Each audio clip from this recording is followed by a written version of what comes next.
నక్సలైట్ల పేరుతో నా phone tap చేశారు. BRS party Stuartpuram batch TPCC Mahesh Kumar Goud ఏదైతే నక్సలైట్ల పేరుతో కూడా నాకు ఫోన్ చేసి ట్యాప్ చేశారు నా ఫోన్ని అంటూ కూడా మహేష్ కుమార్ గౌడ్ టీపీసీసీ అధ్యక్షుడు చెప్తా ఉన్నారు.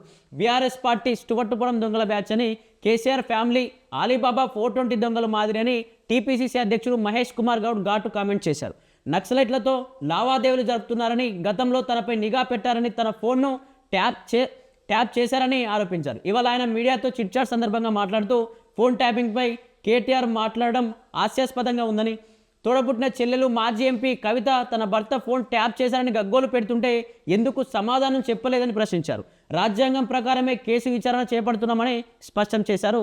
మున్సిపల్ ఎన్నికల్లో బీఆర్ఎస్ దీపం ఆరిపోకుండా ఆరనీకుమా ఈ దీపం కార్తీక దీపం అంటూ కేటీఆర్ రాగాలు తీస్తున్నారని సెటర్లు వేశారు. కేసీఆర్ కుటుంబంలో తగాదాలకు మూలం వాటాల పంపకంలో తేడానని, కవిత ఇప్పటికైనా నిజాలు మాట్లాడాలని స్వాగతిస్తున్నామని చెప్పారు. మరోవైపు ఏఐసీసీ ఇన్ఛార్జ్ మార్పు ఉండదని పీసీసీ స్పష్టం చేశారు. ఏదైతే బీఆర్ఎస్ పార్టీ ఒక స్టువర్టుపురం బ్యాచ్ అని, ఇది ఒక 420 దొంగల ముఠా ఉంది ఇందులో అని చెప్పేసి, అందులో కేటీఆర్ కావచ్చు, హరీష్ రావు కావచ్చు, కేసీఆర్ కావచ్చు, అంతా 420 ముఠాలు అంటూ కూడా మహేష్ కుమార్ గౌడ్ అయితే స్పష్టం చేస్తున్న పరిస్థితి. ఏదైతే కావాలనే ఒక కార్తీక దీపంలో ఆరనీకుమా నీ దీపం కార్తీక దీపం అన్నట్టుగా వీళ్ళ వ్యవహారం ఉంది బీఆర్ఎస్ పార్టీది. బీఆర్ఎస్ పార్టీ దీపం ఆరిపోతుందనే భయంతో కావాలనే అవాకులు చెవాకులు కాంగ్రెస్ పార్టీ పైన చెల్లుతున్నాయని చెప్పేసి కూడా మాట్లాడుతున్నారు. అలాగే సొంత చెల్లి యొక్క భర్త కేటీఆర్ యొక్క బావ ఫోన్ కూడా ట్యాప్ అయిందని చెప్పేసి కేటీఆర్ దీనికి సంబంధించి అలా బావ కావచ్చు, కవిత కూడా బయటకు వచ్చి మాట్లాడినా అంత నీచానికి ఒడిగట్టారు వీళ్ళు.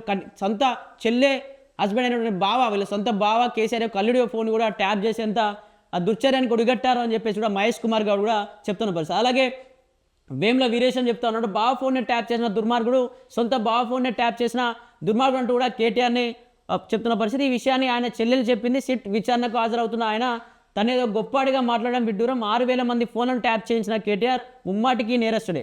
విచారణ తర్వాత కటకటాల్లోకి వెళ్లాల్సిందే. చట్టం ముందు ఎంతటి వారైనా దోషులుగా నిలబడాల్సిందే. తప్పు చేసి తప్పించుకునేందుకు సిట్ తప్పుపడడం సిగ్గుచేటు అంటూ కూడా వేముల వీరేశం చెప్తున్న పరిస్థితి. నకిరేకల్ ఎమ్మెల్యే బావ ఫోన్నే ట్యాప్ చేసినటువంటి దుర్మార్గుడు కేటీఆర్ అంటూ కూడా వ్యాఖ్యానిస్తాడు. ఇలా ఏదైతే 11 ఏళ్ళ అధికారంలో ఉన్నప్పుడు 6,000 మంది ఫోన్లు ట్యాప్ జరిగింది, వీళ్ళు మంచి వ్యక్తులు కాదు, వీళ్ళంతా దుర్మార్గులు అని చెప్పేసి కూడా నకిరేకల్ ఎమ్మెల్యే వేముల వీరేశం కూడా చెప్తారు. అలాగే ఇక్కడ ప్రభుత్వ బీర్లా ఐలయ్య కూడా చెప్తా ఉన్నారు, ఫోన్ ట్యాంపింగ్ చేయడం అనేది ఒక దుర్మార్గపు చర్య.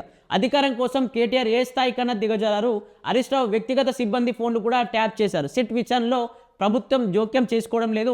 దేశ భద్రతకు ముప్పు ఉన్నప్పుడే ఫోన్ ట్యాపింగ్ చేయాలి, కానీ వ్యక్తిగత భద్రతకు భంగం కలిగించేలా ట్యాపింగ్ జరిగిన తప్పును హరీష్ రావు ఒప్పుకోవాలి అని చెప్పేసి కూడా ప్రభుత్వ బీలైలా కూడా మండిపడతా ఉన్నాడు. ఇదంతా స్టువర్టుపురం బ్యాచ్ అని చెప్పేసి, వీళ్ళు కావాలనే నక్సలైట్ల పేరుతో ఫోన్లు ట్యాప్ చేయించారు అని చెప్పేసి వీళ్ళంతా 420 దొంగలు అంటూ కూడా సొంత చెల్లె భర్త ఫోన్నే ట్యాప్ చేయించినటువంటి దుర్మార్గులు అంటూ కూడా వేముల వీరేశం కావచ్చు, అలాగే ప్రభుత్వ బిల్ ఐలయ్య కావచ్చు, అలాగే టీపీసీసీ అధ్యక్షుడు మహేష్ కుమార్ గౌడ్ అయితే మండిపడతా ఉన్న పరిస్థితి. అంటే దీనికి సంబంధించి కావాలనే ఫోన్ ట్యాంపింగ్ కంపల్సరీ జరిగింది, కావాలనే వీళ్ళందరూ భయపడి వీళ్ళ యొక్క దీపం ఆరిపోతుందని చెప్పేసి, బీఆర్ఎస్ పార్టీ ఖతమైపోతుందని చెప్పేసి, ప్రజల్లో బీఆర్ఎస్ పార్టీ వ్యతిరేకంగా ఉన్నారు, ప్రజలంతా కాంగ్రెస్ పార్టీ వైపే ఉన్నారని చెప్పేసి భయంతోనే వీళ్ళంతా పిచ్చి వల్ల బిహేవ్ చేస్తూ ఉన్నారు. లోపలిన ప్రశ్నలు ఎవరు కూడా బీఆర్ఎస్ భవన్లో ప్రెస్ మీట్ పెట్టినప్పుడు చెప్పడం లేదు, కావాలనే అడిగారని చెప్పేసి ఏదో ఒకటి వాళ్ళకు వంతు వాడుకునే ప్రయత్నం జరుగుతుంది తప్ప అందులో సిట్ విచారణ ప్రశాంతంగా జరిగింది. ఖచ్చితంగా వాళ్ళకి తీసుకోవాల్సిన డేటా మొత్తం సేకరించారు. ఖచ్చితంగా వీళ్ళందరూ జైలుకు వెళ్తారు ఈ దొంగల ముఠా అంటూ కూడా కాంగ్రెస్ పార్టీకి సంబంధించినటువంటి ఎమ్మెల్యేలు, ఎమ్మెల్సీ మహేష్ కుమార్ గౌడ్ అయితే చెప్తున్న పరిస్థితి. ఇదే ఫోన్ ట్యాపింగ్కి సంబంధించి